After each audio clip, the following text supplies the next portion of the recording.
प्रदेश के ज़्यादातर हिस्सों में तापमान भी बढ़ेगा, जिससे गर्मी लगेगी और पसीना चलेगा। बिहार में मानसून कमजोर पड़ने से बारिश में कमी दर्ज होगी।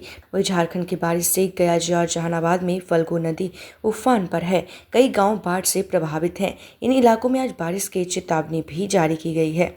तो आपको बता दें कि पिछले कई दिनों से बिहार में मानसून पूरी तरह से एक्टिव था।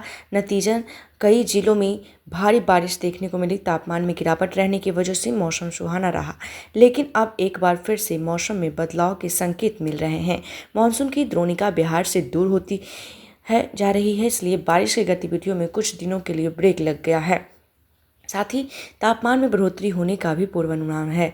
कुल मिलाकर अगले कुछ दिनों तक बारिश तो होगी, लेकिन कम होगी और हल्के स्तर की होगी।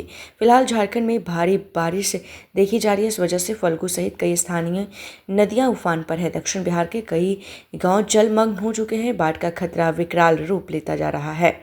आईएमडी की माने तो मानसून की द्रोणिका अब बीकानेर, जयपुर, ग्वालियर सहित अलग अलग जगहों से होते हुए बंगाल की खाड़ी तक जारी है। बिहार के किसी भी शहर से इसका गुजरना नहीं हो रहा। इससे वजह से बारिश की गतिविधियों में अगले कुछ दिनों तक कमी देखने को मिलेगी। आसमान में आंशिक बादल के बीच धूप भी खिली रहेगी। अगले 3 दिनों तक तापमान में 1 से 3 डिग्री सेल्सियस तक की बढ़ोतरी होने का पूर्वानुमान है। फिलहाल के पूर्वानुमान के अनुसार 30 अगस्त तक बारिश पर ब्रेक देखने को मिलेगा। गया, नवादा और जमुई में भारी बारिश, जबकि शेष जिलों में मध्यम से तेज बारिश होने का पूर्वानुमान है। हालांकि बिजली गिरने और बादल गरजने की चेतावनी पूरे बिहार के लिए जारी किया गया है, इसलिए येलो अलर्ट जारी किया गया है। रविवार को पटना, गया, जींद, दरभंगा, फारबिसगंज, डेहरी, औरंगाबाद, राजगीर, किशनगंज और मुंगेर में हल्की बारिश रिकॉर्ड की गई। कहीं कहीं बूंदाबांदी भी देखने को मिली। उधर झारखंड में लगातार बारिश से फल्गु और निरंजना नदी उफान पर है, इसलिए गया जिले में बाढ़ का खतरा बढ़ गया। प्रशासन की ओर से ग्राउंड फ्लोर को खाली कर फर्स्ट फ्लोर पर जाने को कहा जा रहा है। जहानाबाद में भी यही हाल है। फल्गु पर बने 4 तटबंध टूट गए हैं। इससे आसपास के 25 गांव में बाढ़ का पानी घुस चुका है।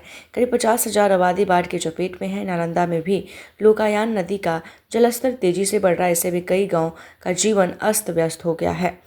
तो आपको बता दें कि मौसम विभाग में काफ़ी अलर्ट जारी किया है। लोगों को सचेत रहने की अपील की है। लोग सचेत रहें, सतर्क रहें और ख्याल रखें, क्योंकि लगातार मानसून कई दिनों से बिहार में सक्रिय है।